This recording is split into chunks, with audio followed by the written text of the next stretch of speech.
After the successful raid on the Imperial facility, there was little time to rest for the clones. The data retrieved by Jax held terrifying information about a counterplan made by Thrawn. According to the data, he had multiple heavy walkers and artillery from different areas merged together to form a powerful force at a central point. The time to strike was now, before his counterforce grew too strong. Greef volunteered to go as well, in response to the previously failed attack. Beside him was an army with only one purpose: destruction. And the same fate awaited Naboo as its fields and cities were burning a second time.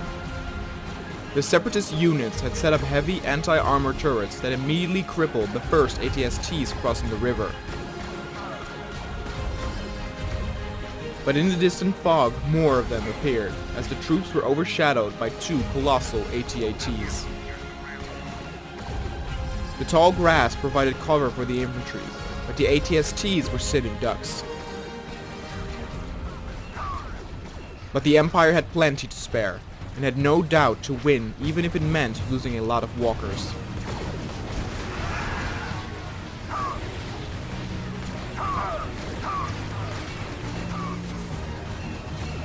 The armored behemoth came into range and started unleashing its firepower on the droids. They did not possess the weaponry to penetrate the AT-AT's shields. At a slow but sure pace, the attackers drew near. The droids lost infantry rapidly, and the armor stationed in the field was weak as the stronger ones were positioned in and around the city borders.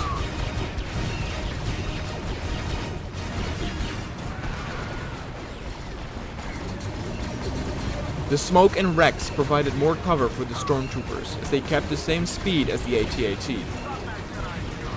The droids held up in the statues were difficult to hit, but the same could be said for the Imperials disappearing in the vegetation. The super battle droids were sent out into the field, hoping to clear some infantry with their rockets. More armor was rolling in besides the walkers as another AT-ST was shattered. But nevertheless, the Imperial units managed to get close enough to where their blaster fire achieved deadly accuracy. The droids lost several turrets, infantry, and their super battle droids were also no match for the overwhelming firepower.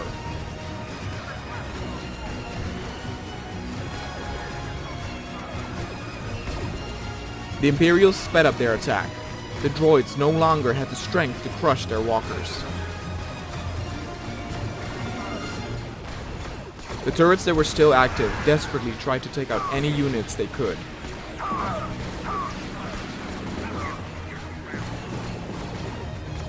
But the Empire sent in every unit as the ground shook under the heavy footsteps of the walkers. The droids had lost, and all that remained was clearing the field of any stragglers. Victory was for the Empire, but dominance had not yet been established. Many cities, including the capital Thee, were under assault as well. Skirmishes broke out all over the place, from narrow alleyways and bridges to monumental grounds and rural areas. The narrow streets meant that the Empire could not get the same overwhelming effect as their armies fighting on the field, but they still were a force to be reckoned with. Thee's Royal Lane was an important battleground, as it gave way to the Royal Palace and the Separatist headquarters. It was wide enough to allow a single AT-AT to lead on an attack force. The smaller AT-STs once again found themselves under heavy fire by the droids' armor.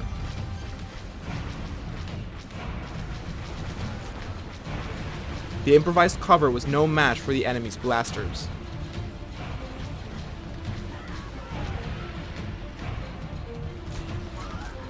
The open street provided no cover for the stormtroopers, as many were killed at the front by the opposing droids.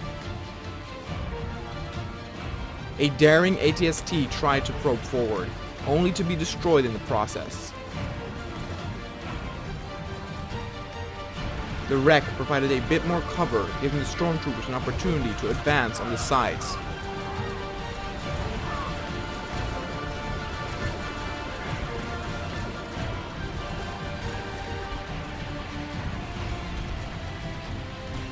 Another ATST approached, this time with better results. Small spider droids aided the Separatist infantry in trying to halt the Imperial advance. With the ATST being able to clear a large section of the droid's defense, the Imperial troops shifted as they were covered by another walker. The streets were covered in droid parts and blackened by blaster impacts. The feared droidekas paled in comparison to the might of the Imperial units. Their armor was the only remaining means of defense, as those that were still active managed to take out just a few more ATSTs. But the infantry had spread throughout the streets and alleyways like a plague, and had surrounded the droids. The slow pace of the AT-AT did not stall the attack, as the droids were stripped of their tanks and artillery. The stormtroopers took care of the final droids remaining in order to prepare for the final assault on the Royal Palace. In front of the palace, the strongest units were assembled, lying in wait for the Imperials to march through. The battle for Naboo was lost, that much was certain. But those who were still able to fight would make sure that the enemy would pay dearly for their victory.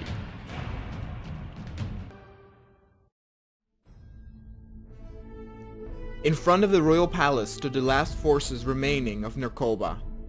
Deadly hellfires, a colossal tri-droid, and homing spiders were in the way of the Imperials. The Separatist forces had already lost the battle for Naboo, but were sure to let the Imperials pay for it in blood during the final stretch. The gateway was too narrow for the AT-AT, so the Empire sent out its army supported by many ATSTs and TIE Maulers.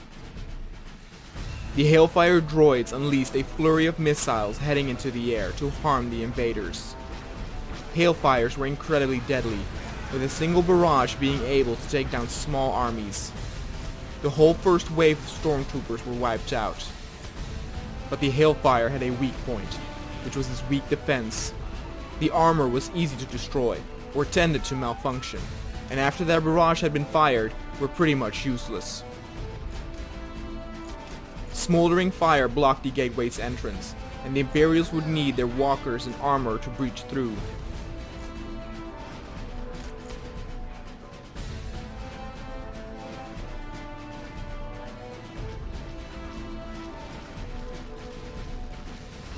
Some infantry dared to head in through the side entrances, but most were still in panic as they ran frantically through the streets looking for cover.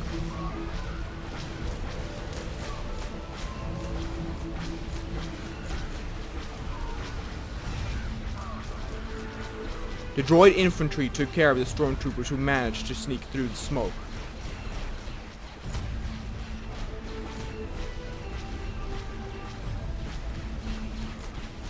Whereas the droid's larger units concentrated on the Imperial vehicles.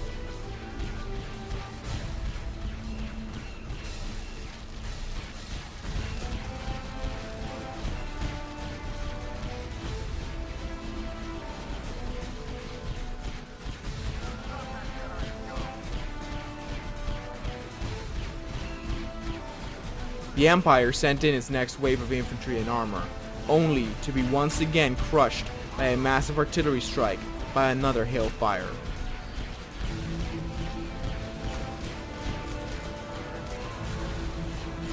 The artillery strike reached beyond the gate and turned many Imperial men to ash.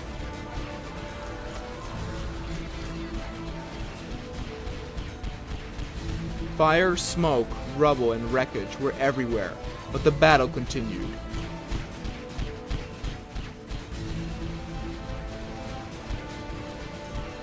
It became difficult for the ATSTs to maneuver through the wrecks, and the droids kept the pressure on. The gateway was fully sealed, and the Imperials had to improvise. They requested a provisional orbital strike by one of the ships in the vicinity. Often easily avoidable, the strike proved useful, as the droid units were slow.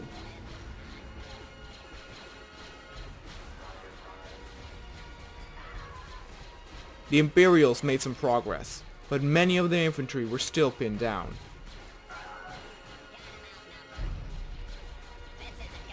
The final homing spider moved in to do as much damage as it could. It would not be long before another precision strike would blow it to pieces. And indeed, the green glow hinted at its doom as it merged together in one beam of destruction.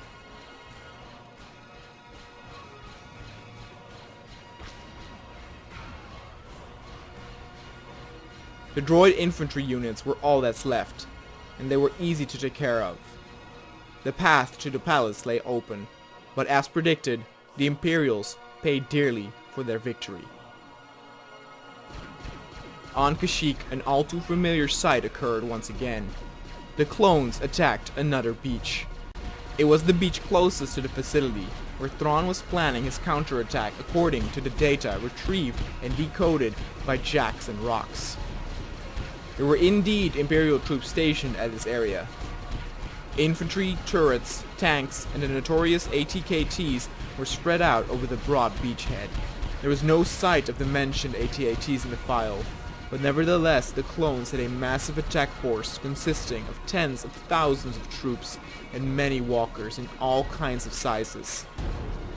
The broad attack region meant that the clones' huge army could be used at its full effect, and the Imperials lost units left and right.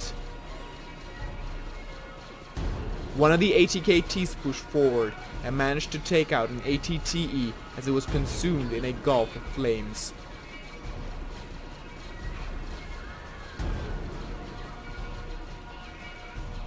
But many more AT-TEs were still operational, and the turrets were unable to hurt any of them.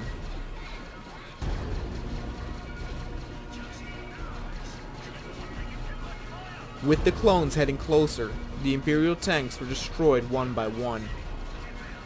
The clones gave no room to breathe with their constant fire.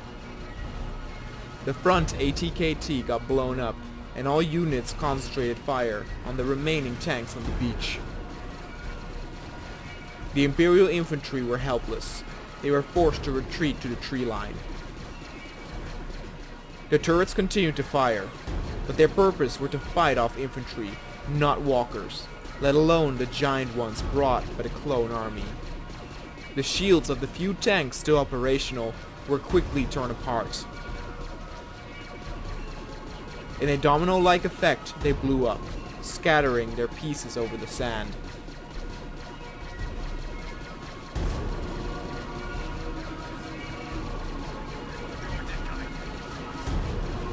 And with that, the beach was lost. All the infantry made themselves scarce and ran to the facility.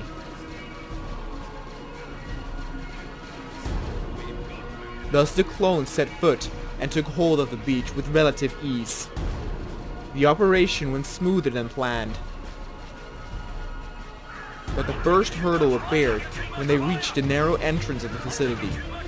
Where the broad beach made for a perfect battleground, the narrow, rocky path meant only infantry and walkers one by one could go through. The Imperial stormtroopers at the entrance were quickly wiped out, but only 3 AT-KTs were enough to seemingly hold the gate. Rockets and blaster fire vaporized clones as if they were nothing. But the Imperials made a mistake when one of their walkers headed outside. Greef fought alongside his brothers too, but most were forced up the mountain to avoid AT-KT fire. The spreading of the walkers created better openings for the clones to fire back. Nevertheless, they still lost many troops due to the narrow terrain.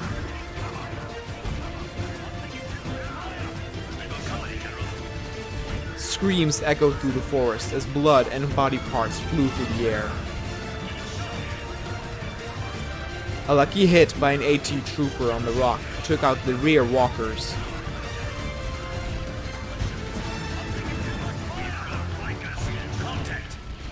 All that was left was the front one, and it did not take long before that one got hit too.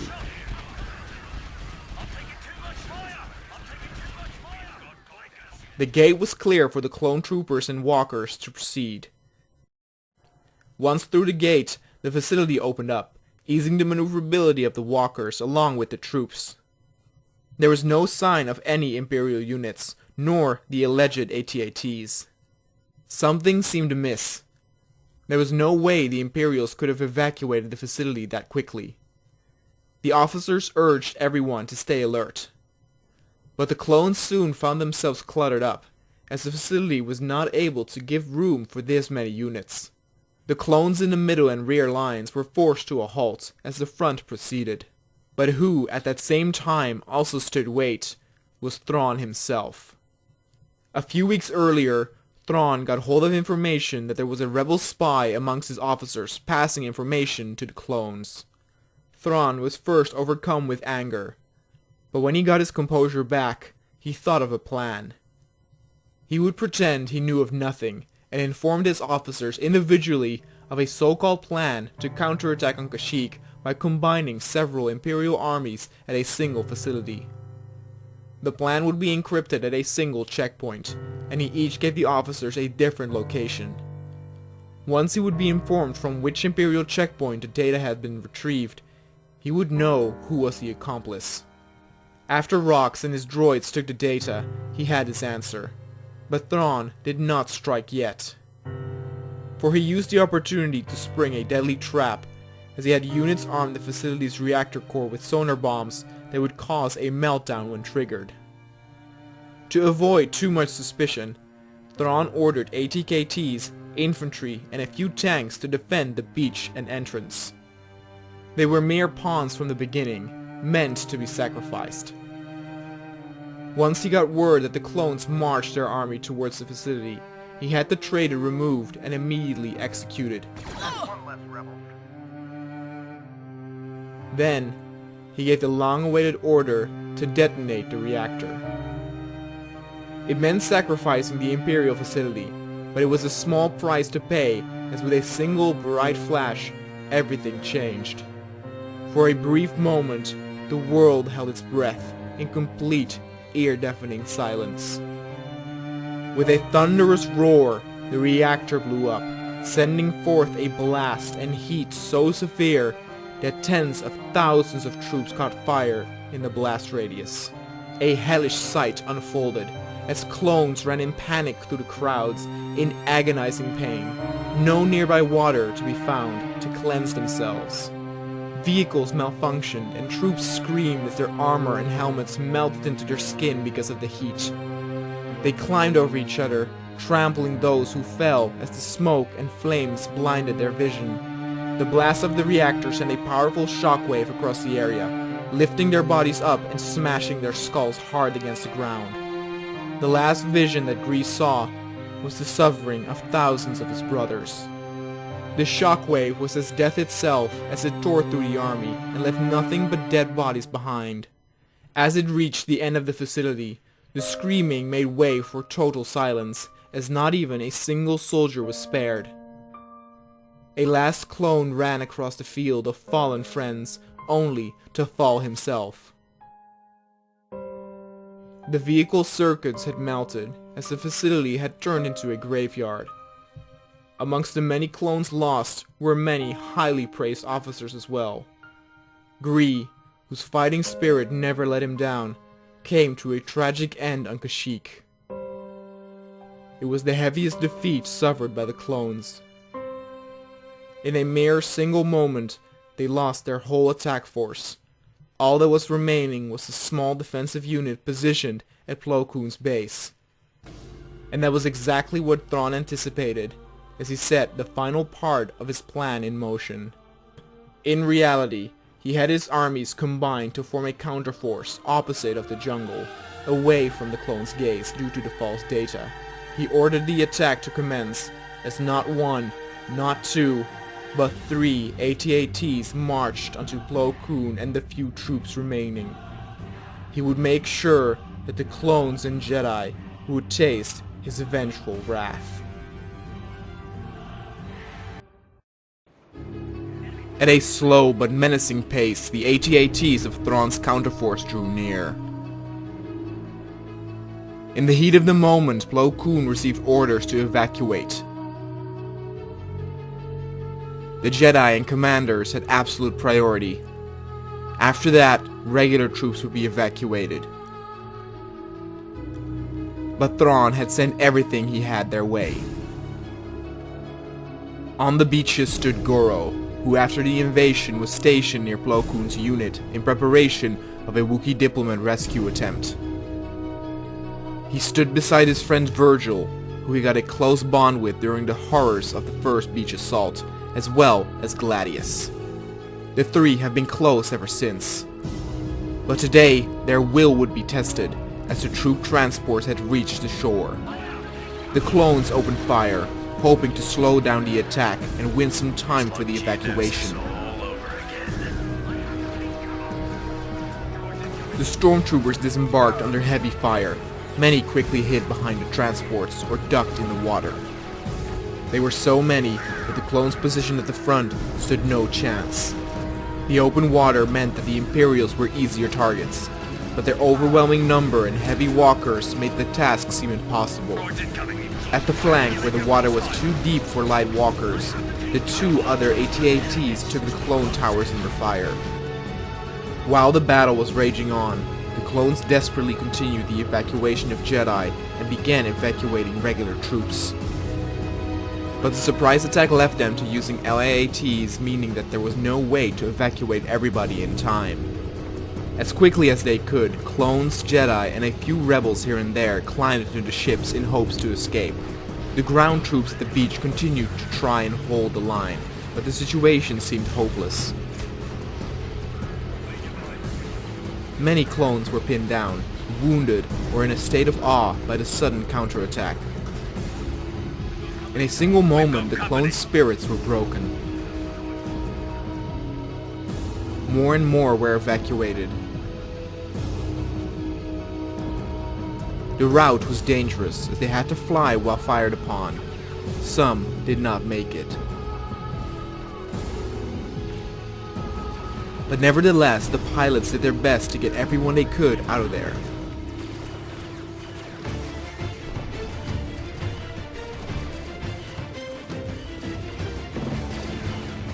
Wave after wave of clones headed to the Republic ships, knowing their friends on the beaches would probably not make it. Some of the ships became too full, and a few of the soldiers got panicked, blindly climbing in any ship that seemingly could hold more.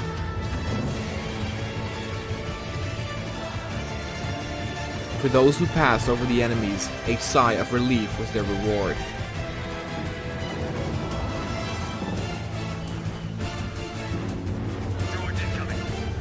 A large amount of the clones had been evacuated, but there were more scrambled across the area. The right flank was utter chaos.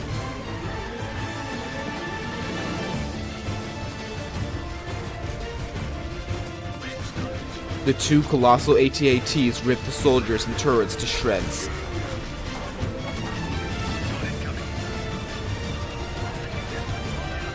There was no way they could hold the flanks, and a retreat signal was given.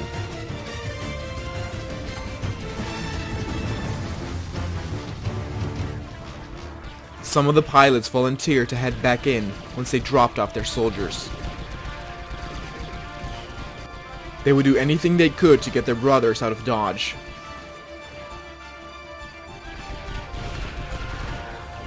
But the LZ was considered hot and very dangerous.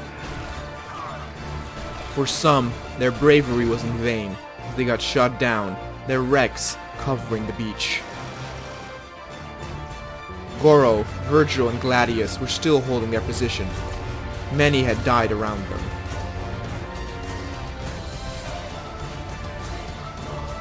Many of the troops were reserves or hardly trained.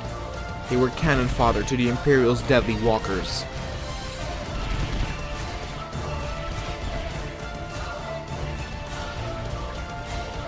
With a bit of luck, they did manage to take down an AT-ST, but at the flanks, the AT-ATs were still portraying their utter dominance.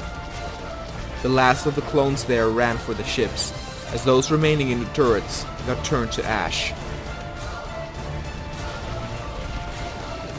The Imperials were unstoppable.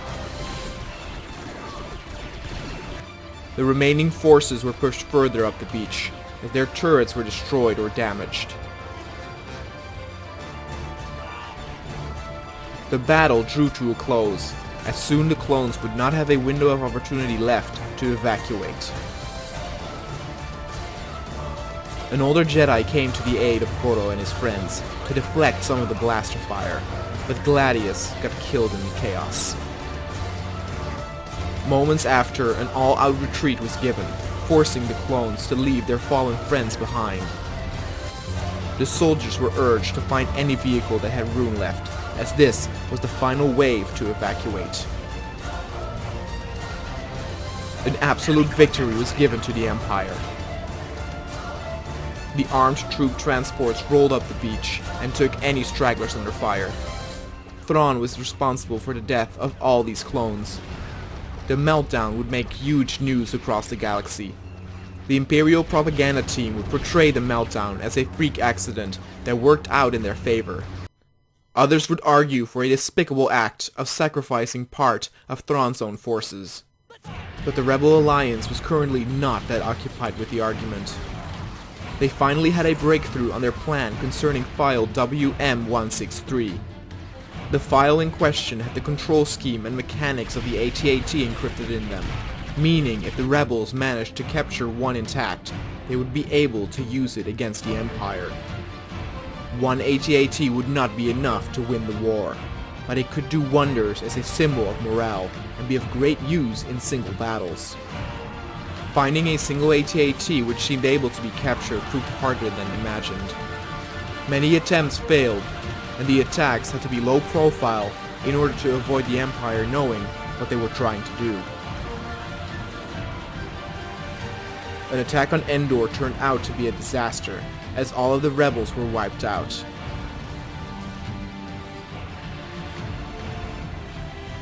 But on Scarif, the rebels found a potential spot where they could capture an AT-AT. Due to the small scattered islands, many of the AT-ATs were spread out, making it easier to focus on one. But the enemy needed to be blinded and deafened first. The rebels used a new tactic. Two separate groups lay in wait to attack the quick response force once a third group had turned off the communications array to communicate with other islands. The group that was responsible for this had disguised themselves as Imperial troops to get into the small comm center and turn off the array. As soon as this happened, the strike team lashed out. The few Imperial troops got taken by surprise and were quickly mowed down.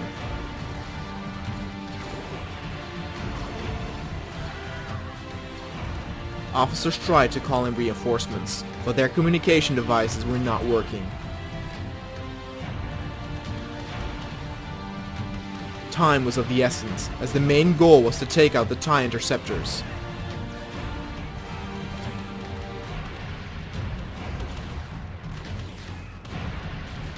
After all the stormtroopers had been dealt with, the rebels quickly set up the charges and blew up the fighters, only to disappear again in the jungle.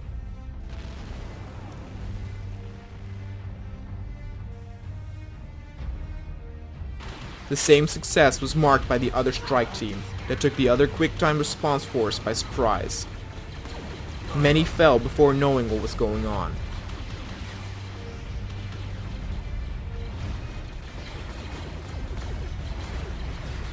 The presence of turrets made this area a bit more difficult, but rebel rocket launchers quickly nullified that aspect. The left team flanked through the bushes and pinned down any remaining stormtroopers.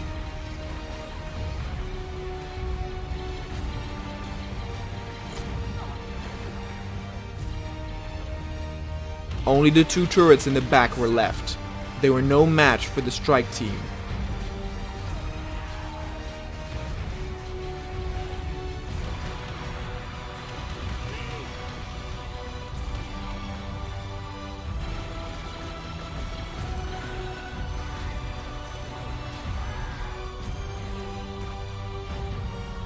Just as the others, they set up charges and blew up the fighters.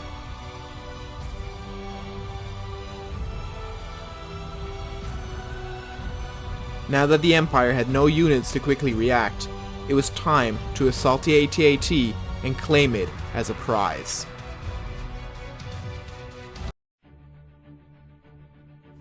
Coruscant was utter chaos. The people demanded blood for the nuclear attack on the clones. Demonstrations erupted when people chanted to use the same vulgar form of warfare. Those in the opposition stated the Republic should never have joined the war in the first place. A high-priority gathering of the Jedi Council followed shortly, and the discussions went just as chaotic. There were some who advised to attack the Imperial base head-on, cripple them at the head. There were others who said that would demand too many sacrifices from their side again. One Jedi argued to initiate Plan JS-13, but all other Jedi fundamentally were against using that kind of warfare, mostly as they did not yet know the extent of the possible consequences. There were those who wished to fortify the clone facilities more, as another devastating loss like Kashyyyk could put a serious dent in the credibility of the Republic. And the discussion of Thrawn also got heated, as his reputation had grown with both enemies and supporters. Another win in his favor could be devastating for morale, making him like an untouchable entity to his enemies. Two Jedi by the name of Tenoro Mura and Chase Hota advised an execution of the Grand Admiral by Rebel or Republic spies. This discussion lingered for a while, as most Jedi agreed that Thrawn needed to disappear. But the majority voted against it, as it was simply too risky. The debates were everlasting, exhausting the minds and lips of the old and wise. And it is here where the young ones vote with action. Tenoro and Chase were furious about the denial of their plan, especially as they got some support by others. Chase, the younger of the two, convinced his superior, and they decided to take matters into their own hands. Through a third party, they hired two bounty hunters with the task of executing Thrawn. The bounty hunters in question were the Rodian Greedo and the Trandoshan Bossk. They offered them an amount they could not refuse. Thrawn's reputation had grown amongst the galaxy, and many bounty hunters were aware of the attractive bounties the other factions put on his head. As it was believed Thrawn was still in the vicinity of Kashyyyk, tracking him down was not a problem. On Scarif, the assault to retrieve the AT-AT was in full effect. The AT-AT stood grounded as the grand prize, protected by a handful of Imperial troops dazed and confused by the sudden attack. Scarif's jungle provided necessary cover as the rebels proceeded through the thick vegetation.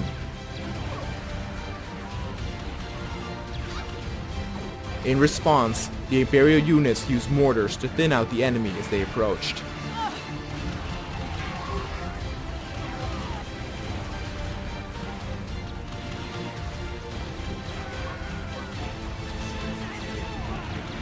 From deep within the jungle, rocket units used their heavy weapons to prove the stormtroopers' cover obsolete. The regular Imperial infantry had trouble pinpointing the enemy, often getting killed before taking anyone out.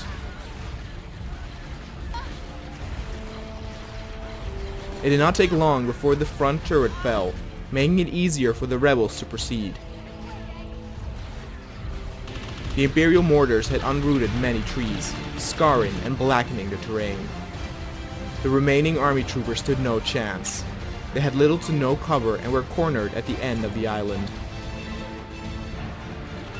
Rebel spirits were high, and victory was assured, but there was a disturbance in the water.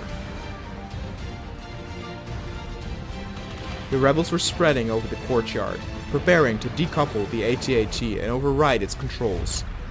The infantry was picking off any last stragglers, and ready to haul in the reward. But in the background loomed danger, as a patrolling AT-AT saw the chaos from afar, and approached to reinforce the Imperial troops. This was a kind of power the rebels did not expect to deal with, and the deadly blast of the walkers set the jungle on fire. Panicked screams of rebels echoed through the trees, as the smoldering heat spread across the island. Then, all communications with the rebel assault team were suddenly lost. On Kashyyyk, Greedo and Bossk had gotten word that Thrawn was currently present at a fuel resource station. It was easy for the two bounty hunters to get in. After dealing with what little resistance they ran into, they found a way in through the tunnels leading to the garbage disposal. They managed to get in unnoticed, which went exactly as planned. The station was big. Finding Thrawn in this location would prove quite difficult.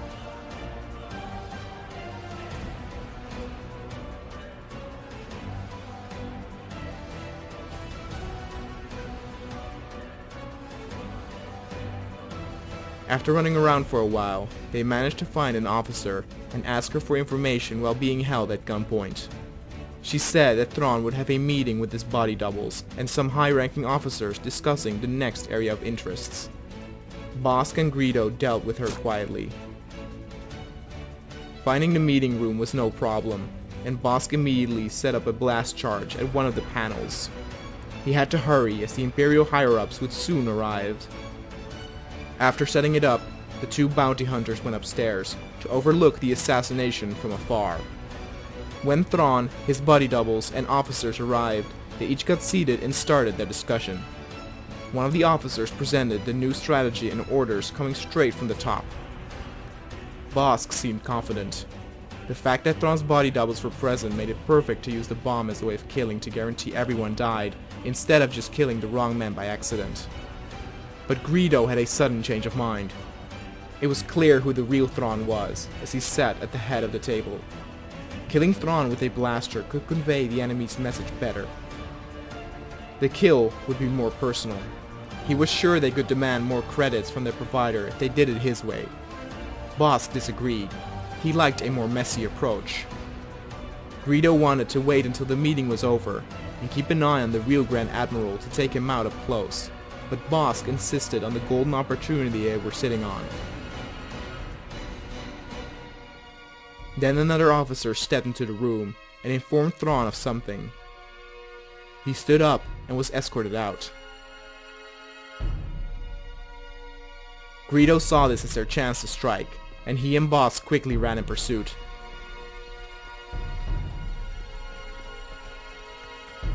They followed Thrawn through several corridors and eventually ran up on him in an isolated room.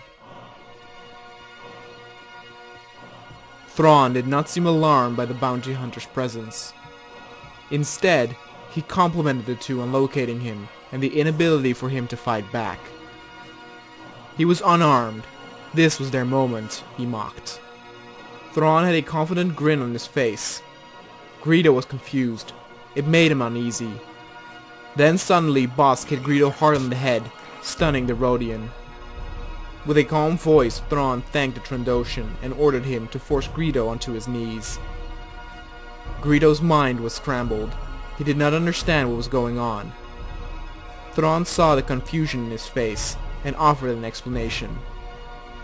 With the rise of bounties on his head, Thrawn offered a much larger bounty to a few hand-picked hunters in order to keep an eye out. They would act as his non-affiliated watchdogs. But not even Thrawn could have foreseen the two Jedi hiring two hunters in secret to execute him, of which one was on the inside. The opportunity was too good to pass, and thus a scheme was plotted. A failed assassination attempt would surely raise compassion with several neutral factions, and therefore he ordered Bossk to plan a small charge during the meeting. The blast radius would have been small enough to take out all of the body doubles and officers, but keep Thrawn alive. If the plan would go different, Bossk guaranteed Thrawn's safety. Greedo could not believe it, and what he found even more unbelievable was that Thrawn ordered Bossk to detonate the charge in the end after all. It was nothing personal, Thrawn assured him. The death of the doubles and officers would make the attempt seem more severe. It would create a better story. But Greedo had still an important part to play, and Thrawn ordered Bossk to restrain him. Soon after, a conference was held by a few Imperial generals, informing the rest of the galaxy of the assassination attempt. Their chosen words made the incident seem very dramatic, painting Thrawn as untouchable and a courageous leader who escaped with his life due to his wits. Greedo at the time was being held in the prison cell, unsure of what his fate would be. The general announced that Greedo was sent by the Republic in a cowardless act behind the scenes instead of on the battlefield. It was a showcase of how irresponsible the Republic was willing to go in order to take out the great leaders of the Empire. During the propaganda speech, the general revealed that Greedo had been sentenced to die. The execution would be broadcasted as well to showcase harsh justice. Thrawn played up the victim part well and won the compassion of many. High-ranking officials had come together to hear what the Rodian had to say. Greedo spoke of the two Jedi who ordered the execution and the cruel use of war tactics shown with this incident. His voice was trembling, revealing to some he was forced to practice those words beforehand. From all over the galaxy, everyone watched and listened to his words as the Republic was portrayed as the wrongdoers. To most, this propaganda did not work, as they were all too familiar with the Imperial's war crimes, but for some, it convinced them to sympathize with the Empire. Then Greedo was positioned in front of the firing squad, and with a few blasts, his lifeless body fell to the ground. His body was on full display for everyone to watch. Those in favor of the Empire cheered as they set his body on fire. The broadcast was also seen by Grand Moff Tarkin, who was very intrigued by Thrawn's strategy. He felt convinced that Thrawn would be a precious pawn to play in terms of strategy. After this incident, his popularity and untouchable myth rose even more, boosting morale and number of recruits. And in case he died, the loss of a beloved leader would fuel those troops to fight even more. Either alive or dead, it would be most useful. After the incident, Tenoro and Chase were forced to step down. There was word of possible prosecution to follow. The effect of the incident turned out exactly as Thrawn had planned, as Umbara, previously only partially affiliated with the Separatists, announced it would allow the building of Imperial facilities and outposts under Slimemore's jurisdiction, who was an avid supporter of the Emperor. In response to this, the Republic declared war on Umbara. All seems quiet in the galaxy. Armies are preparing and moving the pieces on the board to the next objective. It is a rare time of tranquility for citizens, but in the shadows, the scoundrels of the galaxy are making their move. The conflict resulted in very attractive bounties across a great variety of targets, Thrawn being one of them, but of course also Jango and Boba Fett. Since the encounter on Tatooine, they have laid low, passing down information to Count Dooku whenever something roams around the Coruscant criminal underworld. Dooku and Grievous had come up with a new plan. The increased pirate activity due to the emerging bounties and scavenging has delayed reinforcements and supplies for several factions, but it wasn't enough. With the bounty hunters now hunting each other, Dooku wished to unleash a full-on pirate wars. Skirmishes and battles would be fought in the cities and streets. And if their clashes could escalate to use stolen hardware from particular factions, it would be even better. The Republic would have to lend an eye to watch the pirates' activity, giving the Separatists a bigger chance to move unnoticed or strike with an ambush. Dooku chose Jango Fett and his son as his generals. If large-scale battles against other pirates were won, Dooku would receive some of the captured armor and weaponry for his war effort. Having mighty walkers previously captured by pirates at his side would greatly increase his chances. But to have a force large and fierce enough to stand against other pirate leaders, one would need a lot of financial backing.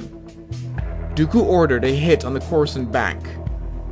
They thought that no one would notice this preparation, as most attention was aimed at the Republic's next destination of war, Umbara.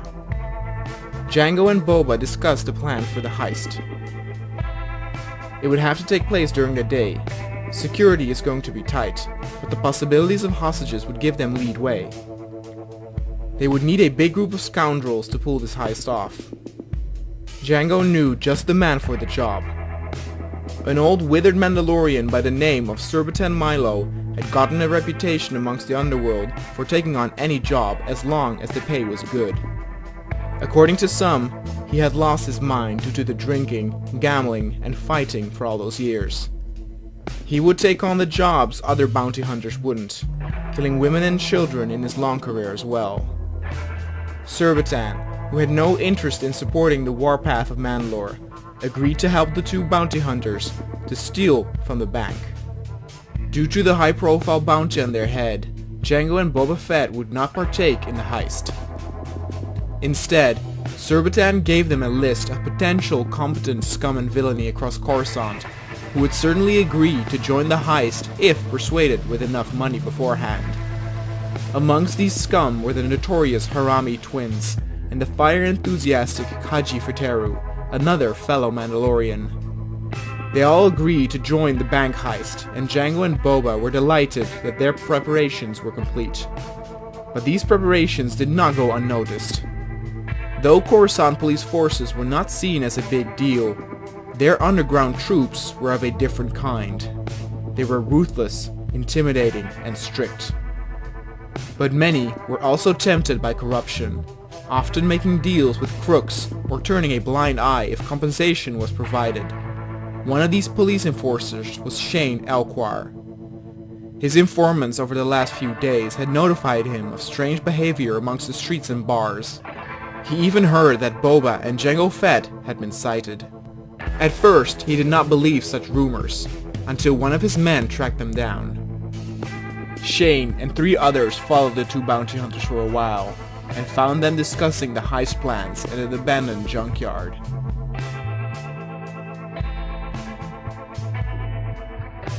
The 2 seemed surprised to see the police forces.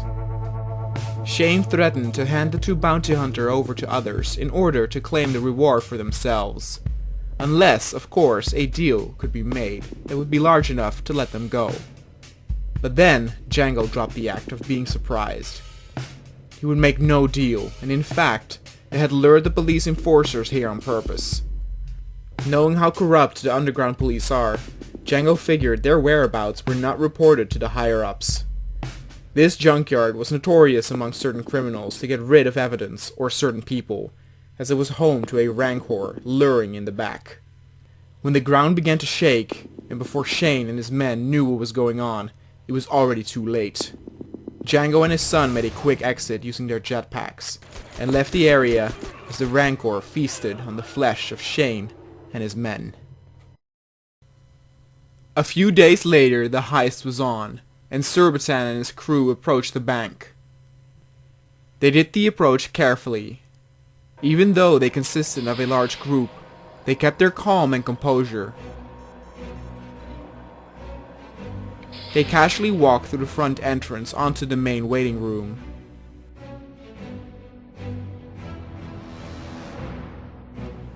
A lot of civilians had woken up early that day to do some business with the bank. Then Surbiton and the rest drew their weapons and shouted loud and aggressively for people to hold up their hands. Panic broke out and many tried to flee in the chaos, as some did manage to escape. The rest were lined up against the wall with their hands behind their heads.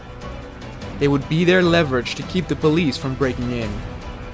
This of course was useless against the internal security, who surely by now had already hit the alarm and sent in their units down the hall.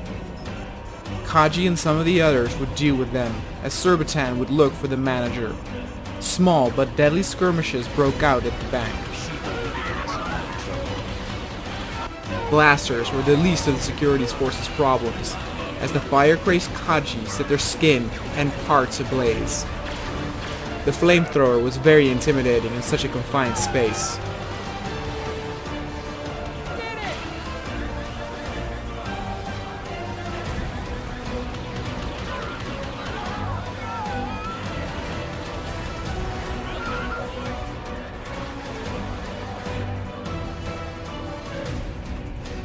Surbiton had found the manager's office where he and some clients were in a business meeting when they heard all the ruckus.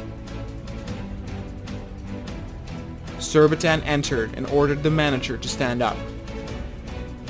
He always had a launcher on his back as he knew how threatening it looked, and he requested to be guided to the vault by the manager. Trembling, he replied confirmatively. Outside the bank, police units had gathered and blocked the exits. They created a barricade with their vehicles, and were trying to get a hold of the situation regarding the hostages. Meanwhile, the battle between internal security and the robbers carried on, as it spread all throughout the building.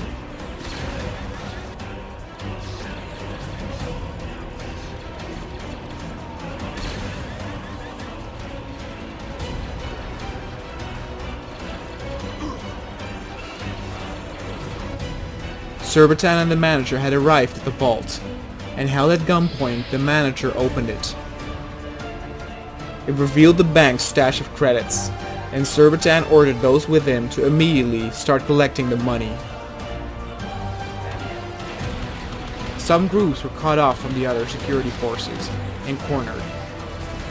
Being cornered made them act like wounded animals, which enabled them to take out a few of the robbers.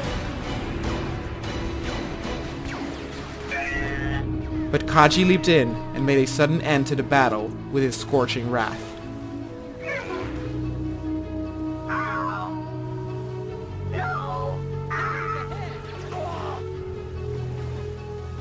The group quickly dispersed to join the others, and planned to release some of the hostages to buy some more time from the outside forces of entering.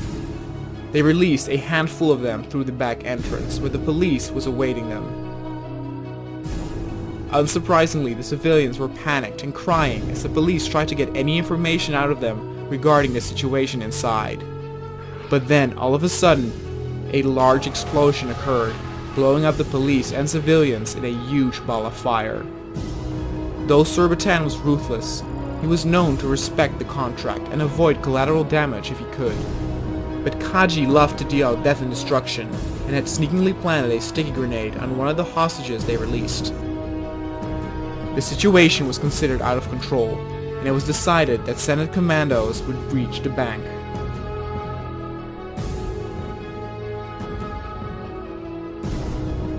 The commandos entered the bank from the front and back. With the commando forces entering the building, time was running short. Surbiton told his men to quickly grab whatever they could still carry. He then had two of his units detonate bombs at one of the walls to escape. This is where the group split up again to confuse the pursuing police. One group would head to an open flight deck to escape with a small shuttle, while the others with the collected credits headed the opposite way to a hidden area where Django and his son awaited them at the drop-off point.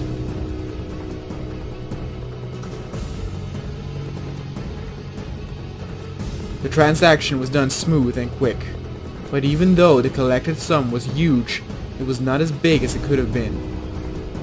Kashyyy's cruel prank had cut their time short for collecting more credits.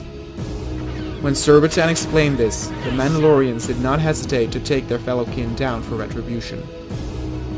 Dooku had received the financial backing he wanted, and the first step to our pirate wars had been set, as well as the first assault on the planet of Utapau. The mood and atmosphere on the Republic troop transport ships was restless and anxious. The clones killed time in their barracks and cabins playing games, chatting with one another, or practice reading battle tactics and intel on their next location. Many of the clones thought Umbara would be a swift victory, fueled by the rage originating from the defeat on Kashyyyk. But some of the men were hesitant. They would be fighting the enemy on their home turf. That gave them a dangerous advantage and morale boost. As most of the clones routed about in the canteen, Captain Rex requested a special assembly for his squad. The Republic troops received an interesting piece of intel not too long ago. Scrambled footage from a clone's helmet cam who was active on Kashyyyk had been recorded and shown to a small part of high-ranking troopers. Rex received permission to show this footage and inform his men on the consequences. The footage was shot by a clone nicknamed Combo. He and several other troopers did not make it in time to the transports during Kashyyyk's evacuation and were forced to flee into the jungle while being hunted down by Imperial troops and walkers. The members of the 501st looked in horror how their brothers got mowed down like animals in the utter chaos that was on display.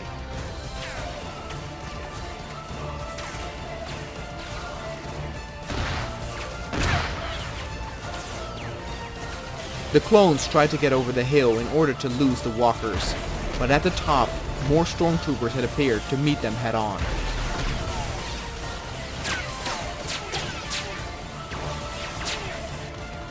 In the chaos, Combo managed to take down a few enemies as well, much to the enjoyment of the 501st, who let out a approving yell or handclap through the room. Eventually, Combo and a handful of clones managed to get out of the jungle and headed into a nearby facility. The facility belonged to the Empire, but seemed lightly guarded, as the Imperial forces had not established proper infrastructure yet. Many of the clones perished in the jungle, and 2 of the ones accompanying Combo were wounded. Their medical supplies were limited, and though the clones tried to help them, only 1 could be saved.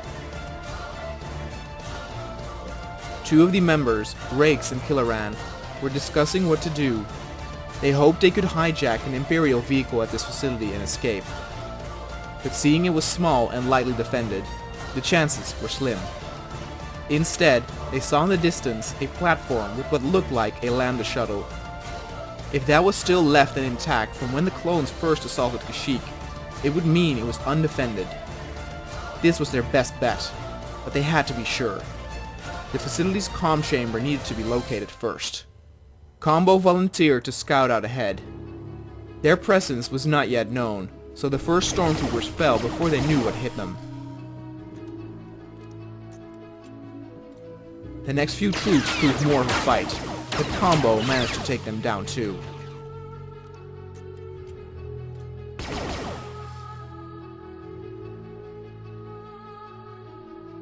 At the small hangar, it was just as they thought. A single TIE interceptor was stationed, not providing enough space to be escorted out. Combo continued and shortly after found the comm chamber entrance.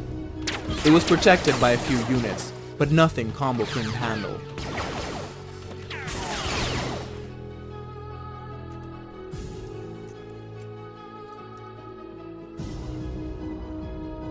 After giving the all clear, the rest of the troopers headed in and accessed the data files. Those who were wounded or exhausted rested a bit, as the others looked carefully through the files.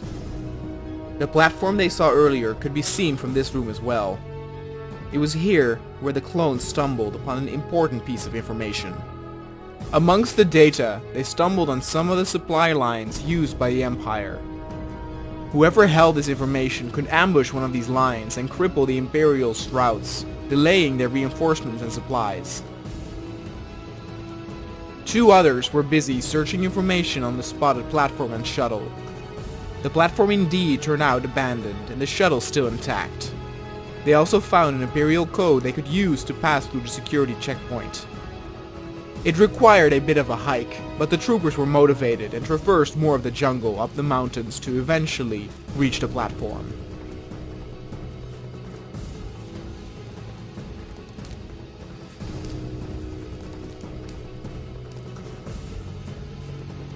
Once they entered and started the engines of the shuttle, the clones became a bit more nervous. What if they were caught, or saw right through their cover? They went straight for the Star Destroyers, and when prompted to provide clearance to head through, the stolen code was presented.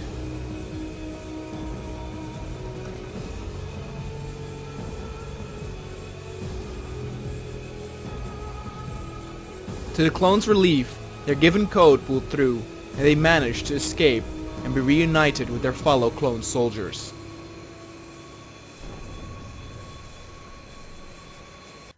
Rex mentioned that the information regarding the trade routes was given to the rebels. Some of the 501st gave a questioning reaction, but Rex said something miraculously had happened. On Yavin IV, something very rare occurred.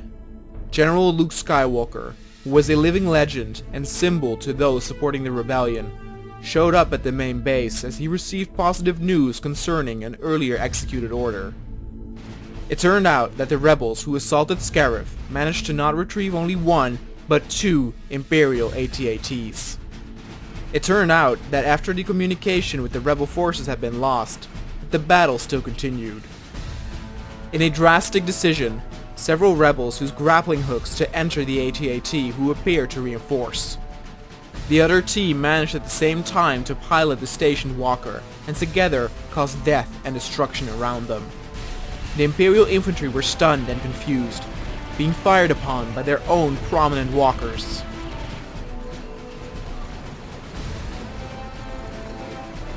Communications was still down, covering the rebels' escape as the surrounding stormtroopers fled in utter panic.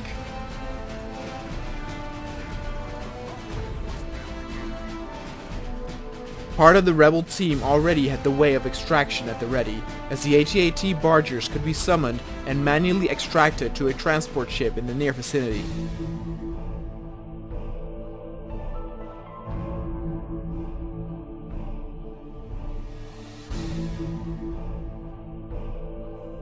This was a huge victory for the rebels, and 2 colossal AT-ATs could be enough to turn the tide in certain battles. To showcase the rebels' abilities, and as a showing of power, Luke ordered the assemblies of all rebel fleets to press the attack forward. As a first operation, they would attack a nearby fleet of Star Destroyers escorting troops with the help of the trade data provided by the clones. The rebels sent in cruisers, frigates, and dozens of fighters to attack the surprised Imperial fleet. The X-Wings locked as foils in attack position and engaged the destroyers and its smaller fighters.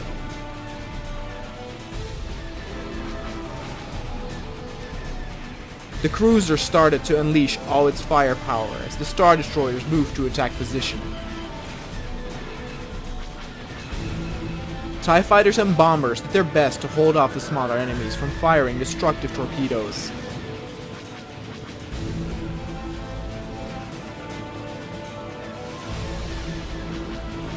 The rebel pilots were known amongst the galaxy as being the best, and they displayed their control and skills as they chased their prey through space.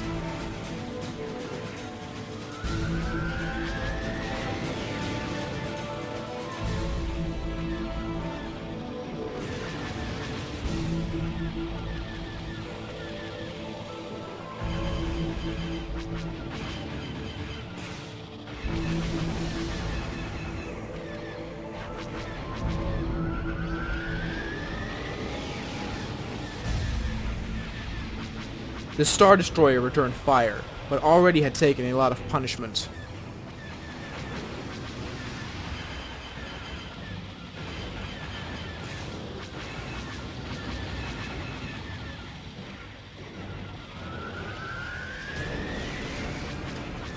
Rebel bombers headed in to deal a devastating blow, but the destroyer held its position.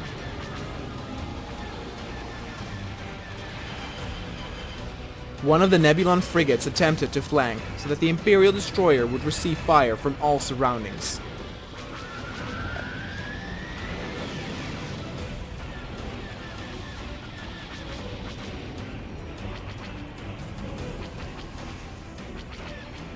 Another volley of missiles and bombs, but the destroyer held, as the smaller fighters tried to chip away at its shell.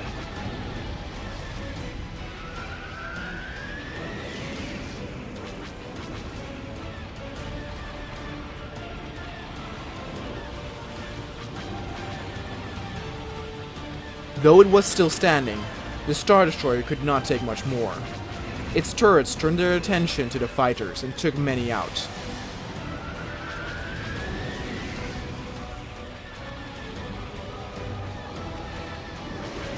But eventually, the shields could not hold any longer, and the Imperial ship attempted to flee to his fellow units who came to his aid. But the rebel frigate crept up behind the destroyer and unleashed a constant barrage of fire, as did the rebel cruisers.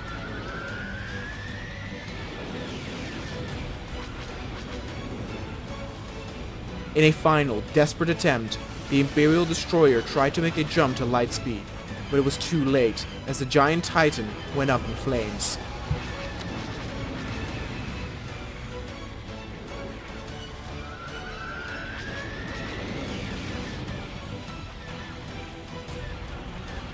But the rebels could not take their guard down long, as they needed to engage the approaching 2 destroyers. The cruisers adjusted position as well, and immediately opened fire. The fighters used their remaining rockets, and once again started to hunt down the Imperial TIEs.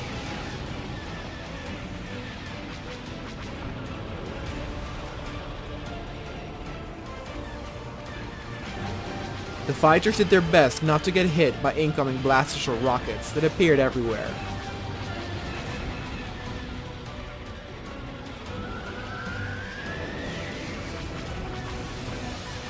The frigate again tried to get behind, but this proved difficult with 2 destroyers to face off. Imperial light transports headed in as well. Though not equipped with heavy weapons, at the least, they could provide a tiny bit of extra power, or act as a diversion. The light transport circled the rebel frigate in hopes to cancel out its flanking attempt.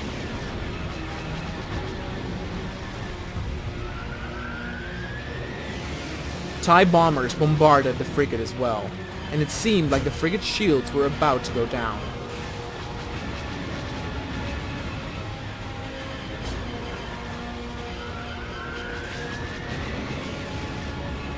The surrounding fighters tried their best to cover the frigate, but at the same time avoid incoming missiles and enemies.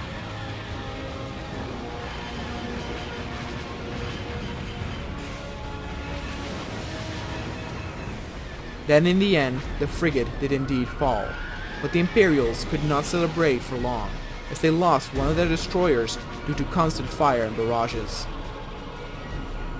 The light transport immediately panicked and tried to flee.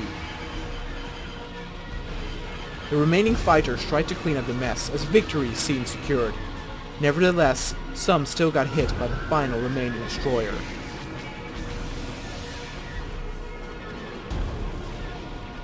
It was only a matter of time before this destroyer was lost as well, as they went down fighting, unlike the light transport, which chose the coward's way out. Not too long after, the Republic warship sirens rang. They had reached the vicinity of their next war destination, Umbara.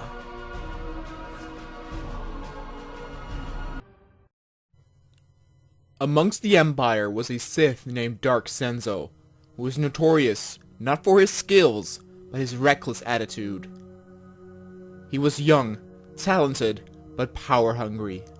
He lacked discipline and patience, losing the interest of his higher-ups, as they did not see a future in him. This resulted in even more thirst for power and illusions of earning it quickly. Senzo's ship was en route to regroup with the main fleet, when the signal was picked up of the rebels escorting the stolen AT-AT to Yavin IV.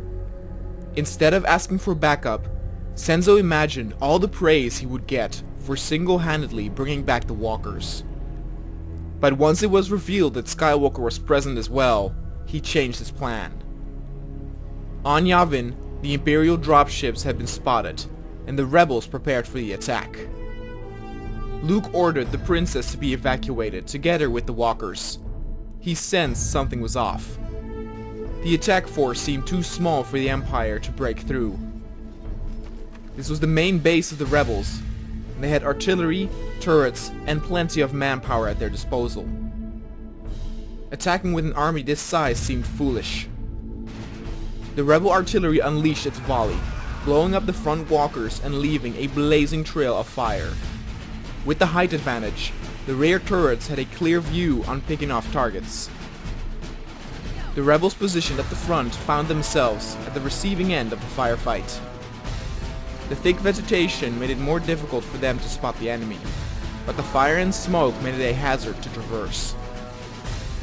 At that same time, at the rear temple complex, Senzo's reckless plan came to light.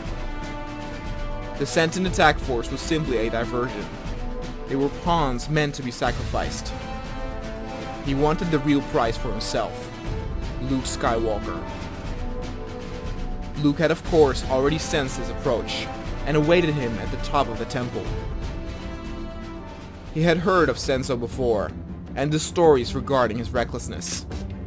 He knew there was no doubt that his lightsaber skills were vastly better than Senzo's, but it was that urge for power that blinded him to the humbleness of truth.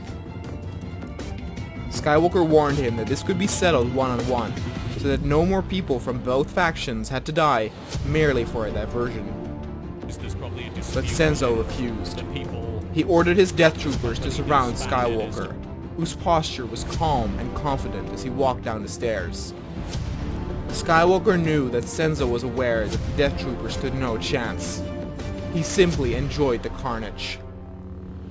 It angered Luke, who found himself surrounded by the dark armored units, readying their weapons.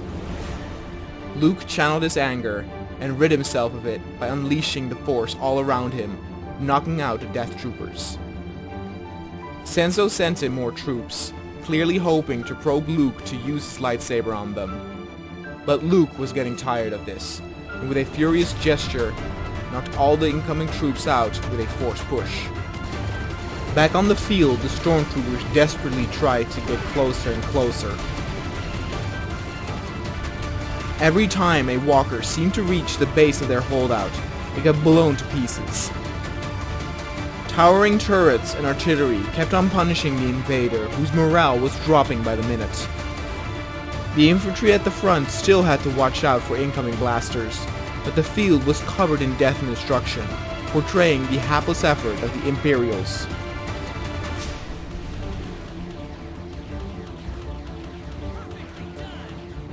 And then the final walker was taken out, and the troopers realized they stood no chance from the very beginning.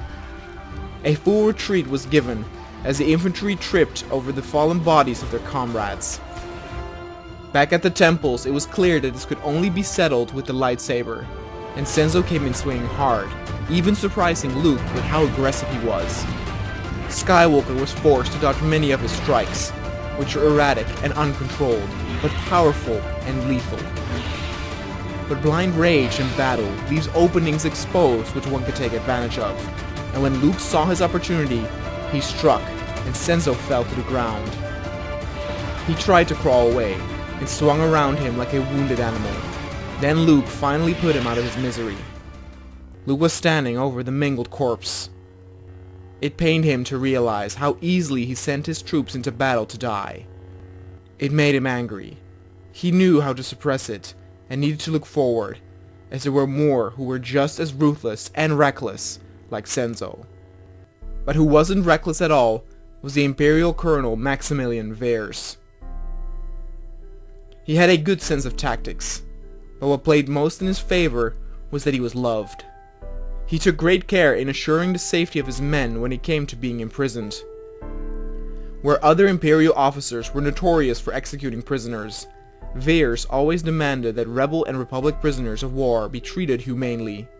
This also granted a certain amount of respect for Vers from high-ranking officers from opposing factions. There was honor in the way Vers fought, and once the battle was over, prisoner exchanges were done without incidents. Vers fought alongside his troops, showing conviction to his unit, who were determined to fight for their honorable leader. This made Vers' unit very deadly, which pleased the Imperial higher-ups, including Lord Vader, who showed interest in promoting Vers to a higher rank. At the moment, Vers was on Felucia to handle a prisoner exchange with the Republic clones. They would meet at a small outpost where the captured stormtroopers would be handed over in exchange for credits. But once Vers reached the outpost, he stumbled upon a terrifying sight. All the clones were slaughtered, as separatist droids and a few pirates were in the progress of capturing the vehicles and weapons. They were a product of Dooku's scheme to unleash a pirate wars, as these mercenaries were paid to ambush the clones and take their vehicles for their own. For a brief moment, Vers was stunned, but then he gave the order to unleash hell and take the outpost back.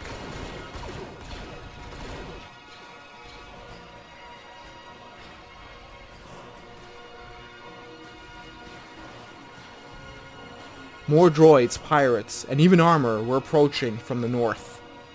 This explained why the clones were overwhelmed. Vers immediately ordered all his troops up the wall to hold this outpost at all costs.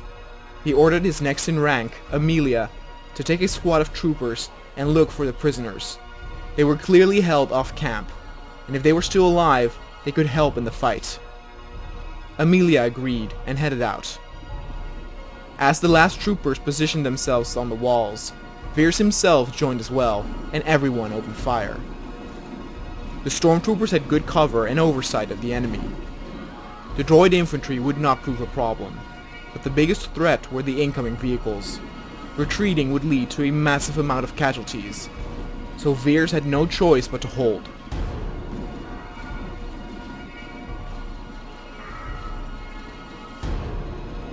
He positioned the ATSTs so that they could provide cover fire at the entrance.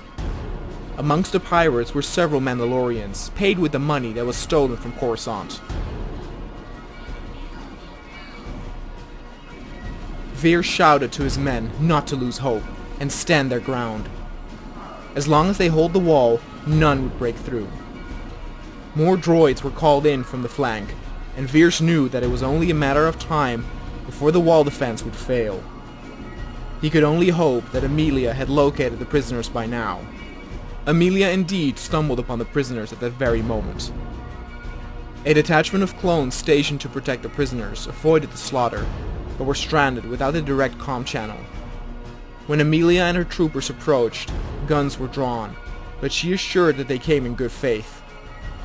She told the officer in charge of the situation, and that she requested the prisoners to be released in order to fight with them. She also asked the clones to fight alongside them, as the enemy forces had armor and vehicles. That gave the clone officer an idea, as not too far from there, an ATTE was stationed. If they could reach it and start it up, it could give them a winning edge.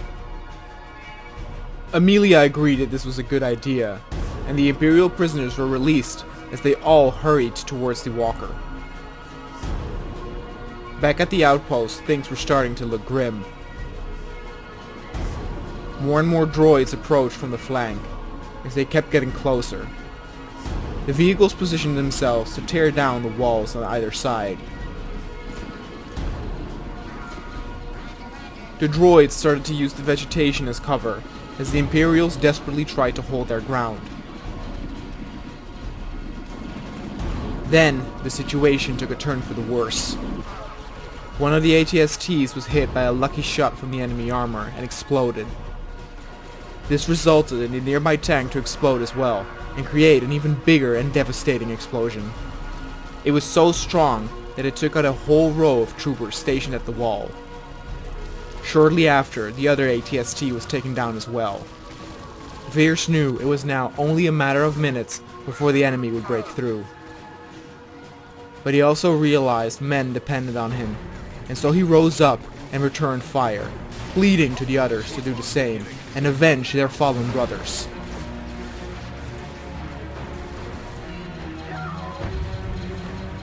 The droids drew near, and were almost at the entrance, when a signal was given at the rear side of the droid army. Amelia and her troops had arrived. The clones had lended their weapons to the Imperial prisoners, and piloted the giant walker. Clones and stormtroopers fought alongside one another as brothers in arms, ignoring the state of conflict their factions were currently in. The ATTE crippled the pirates' APCs and armor. The tiny droids in comparison were no match for the Colossal. The field was scattered with droid parts, as the outpost was smoking and burning in the background. It was a close victory for Veers and his men. He went out to greet and thank the clone officer. The credits originally promised were handed over, as were medical supplies exchanged for wounded on both sides. Veers recognized what was happening, and figured a new pirate faction was trying to start their own war. He requested a meeting with a Jedi Councilor to discuss the situation, as this concerned both the Republic and Empire. The Republic higher-ups agreed, and shortly after, Veers met with 2 members of the Jedi Order. These meetings between opposing factions did occur during the war, but were extremely rare and were always disclosed and off the record. The Jedi seemed troubled, but grateful for Veers sharing the information. They promised him they would inform Master Yoda on what to do next. And after that, both parties left the site to return to their own faction as enemies of one another.